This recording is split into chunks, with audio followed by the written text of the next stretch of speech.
I know that these are times on Earth and planet Earth where the temptation to lapse into fear is overwhelming sometimes. There's this feeling of disorientation and chaos. Also, that emptiness or loss. Where do I belong? What can I believe in anymore? Who can I trust? And it feels like the rug's been whipped out from underneath your feet. It's not necessarily a bad thing. It just needs a little bit of understanding. It's like the human being that stands on a pedestal or on a piece of concrete, and suddenly there's an earthquake and the concrete pedestal falls away. They find their feet on solid earth again, and they're not understanding how to relate to this new position. Remember something, that it doesn't matter what kind of shakedown you get and how fearful or disorientated or chaotic it feels, and you don't understand why your world's falling apart. What becomes way more important is how you draw together again with a catalyst that pulls you together into a place of solid standing and ground, so that you are not moving all over the place, or that your internal sort of self is not blowing around like the wind, wandering and shivering in its lack of understanding. And one of the greatest things about fear is the knowledge that I'm powerless, or that I don't matter, or that I'm not being heard, and that I have no way out. There's all these feelings or these dialogues that the inner self feeds you on a continuous basis. And that's what feeds the fear. But there's another side to this. A lot of what we thought we were, like the pedestal that we've stood on, our placement in the world, in other words, although it moves away, it gives us the opportunity to form a new foundation, not based upon social media, following idols, and all those things that we've got to work so hard to become. This is giving us an opportunity to move into a more natural rhythm of who we always were.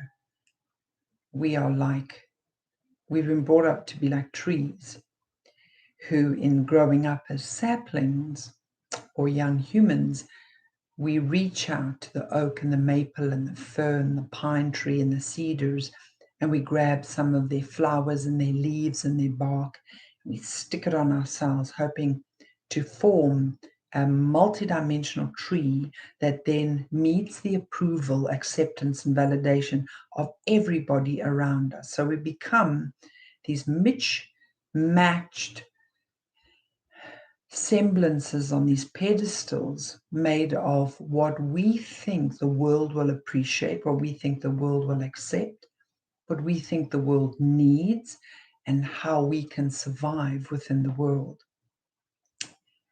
When all that bark and flowers and the leaves fall off us suddenly, and we're left without a foundation, we're left standing, we could call it naked for the first time. That's that feeling of fear. That's that feeling of chaos and disorientation. It's the nakedness. But nakedness is not all bad. It's a really good place to begin to discover, because you're no longer the person who's looking outside of yourself to decide who you are and what you are, what you stand for, what you believe in, where your heart lies. You now have to turn inside and get really real with yourself. Ask yourself some really important questions. Why am I on earth? Why am I here? What I stand for? What's in my heart? What truly drives me, thrives me?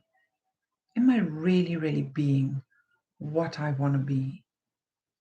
Is this where I want to put my heart in?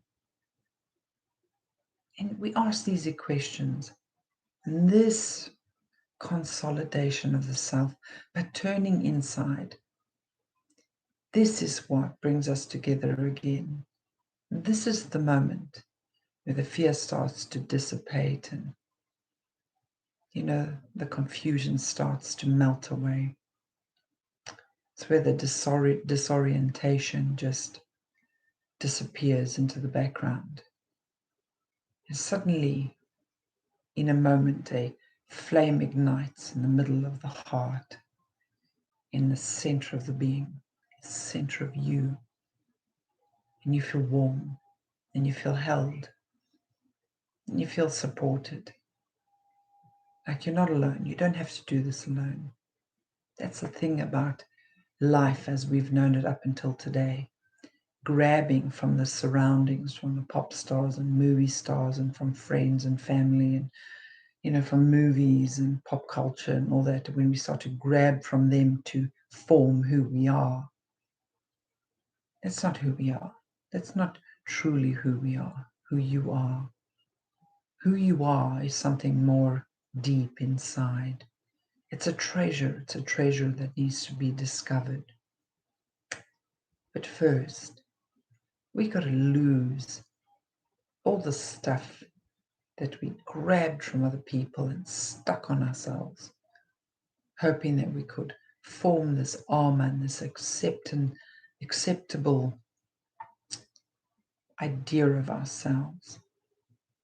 We've got to lose that so that we can go inside to find out really who we are. This helped you?